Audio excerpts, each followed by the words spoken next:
একজন আল্লাহর ওলি কোনদিন আমার নবীজিকে বড় ভাইয়ের মতো বলেন নাই, কারণ আমার নবীজির স্ত্রীগণ উম্মতের মা, ওয়া আজওয়াজুহু উম্মাহাতুহুম। কোরআন শরীফের সূরাতুল আহজাব 33 নম্বর সূরা 21 নম্বর পারা আয়াত শরীফ নম্বর 6, আমার মালিক বলেন ওয়া আজওয়াজুহু উম্মাহাতুহুম, আমার নবীর স্ত্রীগণ উম্মতের মা। All wives of our Rasul Pak sallallahu alaihi wasallam will must mothers of all believers from third generation to the judgment, no doubt. It's speaking of Allah Pak, ayat Sharif number 6 in Surah Al-Ahzab at the part of 21, surah number 33 in Quran Sharif, Madaniya. আমার আল্লাহ বলেন আমার নবীর স্ত্রীগণ উম্মতের মা।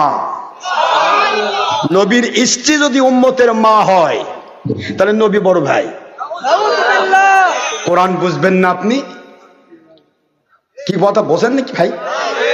আমার নবীর স্ত্রীগণ উম্মতের মা, এটা সূরা আহজাব, মদিনা অবতীর্ণ সূরা। মক্কার কিন্তু হাদিস নিয়েছে, বলতেছে এই যে নবী বলছে আমি আদম সন্তান, তোমরাও আদম সন্তান, আদমের সন্তান সব ভাই ভাই, তাই তো এরা বলতেছে নবী বড় ভাই। তাই বলে আলহামদুলিল্লাহ আদম সন্তান সব ভাই ভাই, তা তোর বাড়ির থেকে শুরু কর, তোর আব্বাক ভাই করে কর। মন খারাপ করছেন, রাগ হয়ে যাচ্ছেন, মেজাজ খারাপ করবেন না। আমি কিন্তু আমার ওয়াজি এগুলা ওই লসিমনের কিচ্ছা বলা হয় শিখিনি, জোকারি মুকারি শিখিনি। কথা কি বুঝতে পেরেছেন? নাই তো, কারণ আপনার ভিতরে যে চুলকাচ্ছে, ভিতরে চুলকানি উঠছে।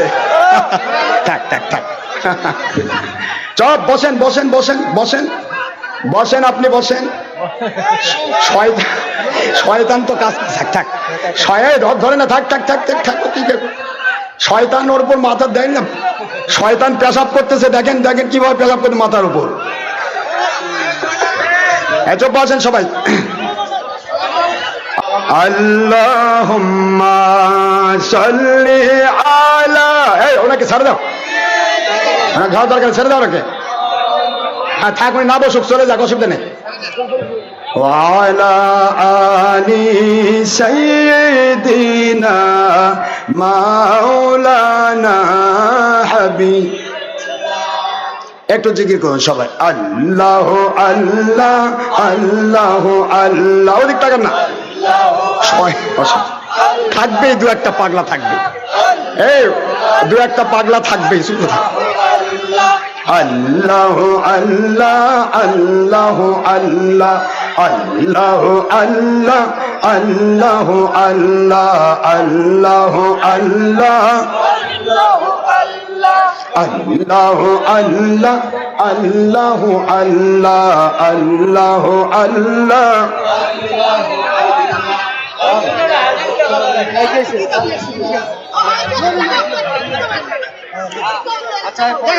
কিতাব আলতে পাগলামি করছেন কেন? মাথার কি চুলকানি উঠছে? এই ওগুলা ওটা আপনার দাদার লেখা কিতাব, পাগলা।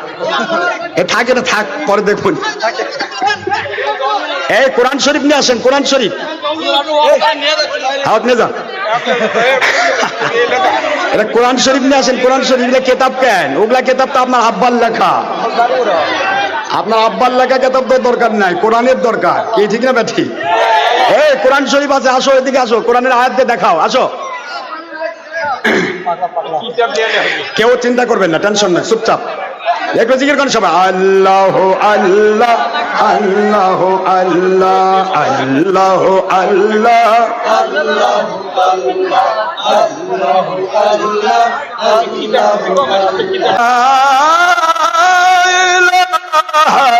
ইল্লাল্লাহু মুহাম্মাদুর রাসূলুল্লাহ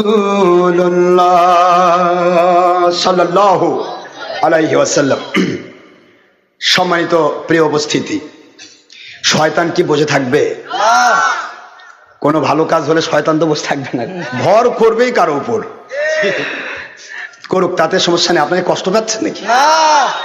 ভর করা লাগবে তো, শয়তান না থাকলে তো হকের প্রচার হবে না।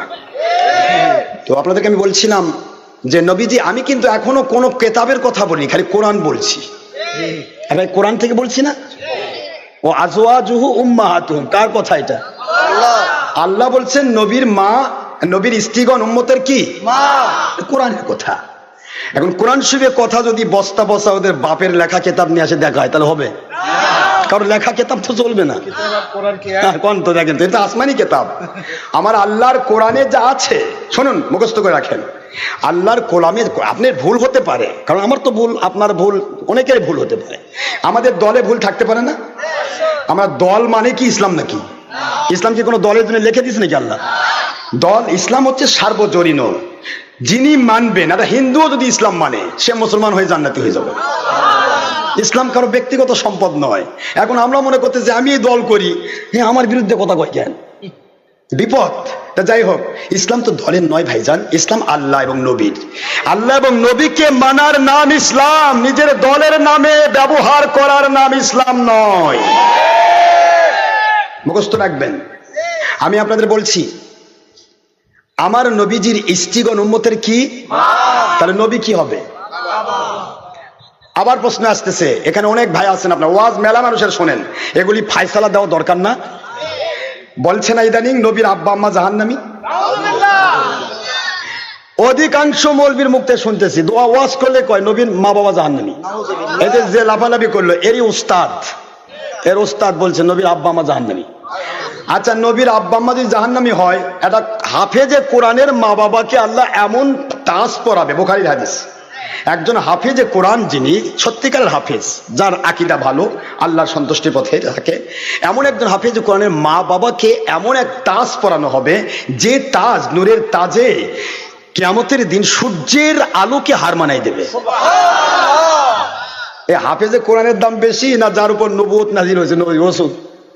কোন তো আমার নবীজি কোথায়? নবীদের নবী, রসুলদের রসুল, সকল আসমানি কেতাব তার কাছে এসে শেষ হয়েছে। সুবহানাল্লাহ পড়বেন না জোরে? তাহলে সেই নবীর মা বাবা জাহান্নামী যদি বলেন, আমি বলে থাকি নবীর আব্বার নাম কি? আব্দুল্লাহ না? আব্দুল্লাহ শব্দের অর্থ কি ভাই? আচ্ছা, এই নামটা কে রাখছে? তখন তো নবী আসেনি সাহেব, নবী কি আসছেন তখন? তো নবীর নাম, বাবার নাম আব্দুল্লাহ। এই আব্দুল্লাহ মানে আল্লাহর বান্দা। যদি উনি মুশরিক হতেন তাহলে থাকতো আব্দুল উজ্জা, আব্দুল হুবল, আব্দুল উমুক। কি কথা বলেন না, ঠিক না বেঠ? আবার মায়ের নাম কি? আমিনা। আমিনা মানে কি? আমনুন, হামজা মিম নুন, মূল মাদ্দা। আমনুন শব্দটা মুমিনের মূল মাদ্দা, ইমানের মূল মাদ্দা, তারপরে আমিনার মূল মাদ্দা, এই আমনুন। আমনুন শব্দ যেটার ভিতরে ঢুকছে ঈমান। হযরতে আমিনা আলাইহিস সালাম একজন পরিষ্কার, একজন হানিফ সম্প্রদায় ভুক্ত, সেই ইব্রাহিম আলাইহিস সালামের সময়ের একজন খাঁটি মুসলমান ছিলেন, সেই শরীয়তে তারা থাকছিলেন। এইগুলি কথা যদি মানুষকে বলা হয়, নবীর মা বাবাই জাহান্নামে যাবে, আমরা আর কি করি? তাহলে ওই লোকটারও ইমান গেল। কথায় বোঝেন না ভাই? ইমান বাঁচার দরকার আছে না সোনার ভাই? আপনি আপনার ইমান বাঁচাবেন না, আপনি মরেন, কিন্তু আরেকজনের ইমান তো নষ্ট করার অধিকার কাউকে দেওয়া হয়। এই জন্য আমি এগুলি বলি, রাগ করতেছেন না তো?